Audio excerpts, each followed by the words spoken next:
Well, folks, Ron DeSantis didn't do himself any favors during Wednesday night's debate. As I've said, he kind of sat there like a bump on a log. He didn't say much. Not much was said to him. He had a few moments where he looked like a complete and total creep. But he's not going to bounce in the polls based on his performance this past Wednesday night. And that's pretty devastating for him because according to the latest polls that came out 2 days before the debate, Ron DeSantis has now dropped 11 points in the polls since he announced his campaign reboot, right? His campaign was doing great before it was an actual campaign. Then he announced and his support started dropping. The more he went out there, the less people liked him. So last month they said, you know what? We're going to reboot. I'm going to fire people. I'm going to shuffle some folks around. We're hemorrhaging donors. We're hemorrhaging support. We'll reboot, refocus. We're good. Nope. You're actually doing worse now than you were before. So whatever you've done since the reboot is somehow even dumber than what you were doing before the reboot.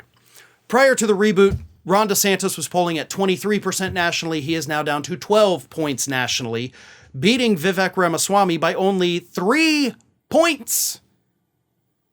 And I have to imagine once the dust settles from this debate and the new polls start coming out, which will happen probably within the next day or two, Ramaswamy will have overtaken Ron DeSantis. That is my prediction. Maybe not in all the polls, but there will be plenty that do show him effectively beating Ron DeSantis.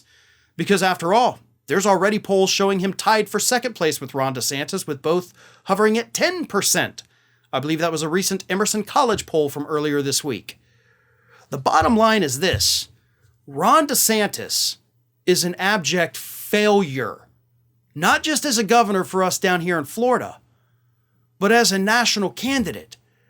The man is too creepy. He's too gross. He's too extreme for people to actually gravitate towards him. You know, Ted Cruz. Ted Cruz got a lot of flack when he was running for president and just throughout his life for being a very creepy and weird individual, right?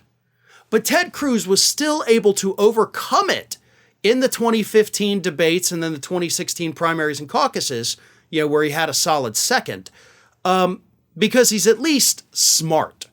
He's smart enough to know what to say to which audience.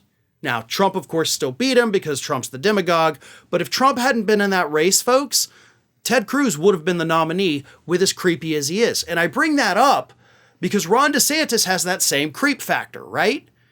The weird, goofy, like you're not even quite human weirdness. But unlike Ted Cruz, Ron DeSantis is not able to overcome it because Ron DeSantis lacks something that Ted Cruz, I will admit, has. A brain. Ron DeSantis doesn't have that. Ron DeSantis knows how to play to a certain part of a base, but even them, once they get to know him, once they see him in person, they're like, yeah, I don't like that at all. Ted Cruz could at least win people over. Ron DeSantis cannot. And that is why when this is all said and done, he will slink back down to Florida, serve out the remainder of his term, and hopefully fade into obscurity, never to be heard from on the national stage ever again. Ring of Fire has fresh content 7 days a week, so if you want to be reminded about it, don't forget to subscribe to the channel, hit the little bell to be notified every time a new video goes up.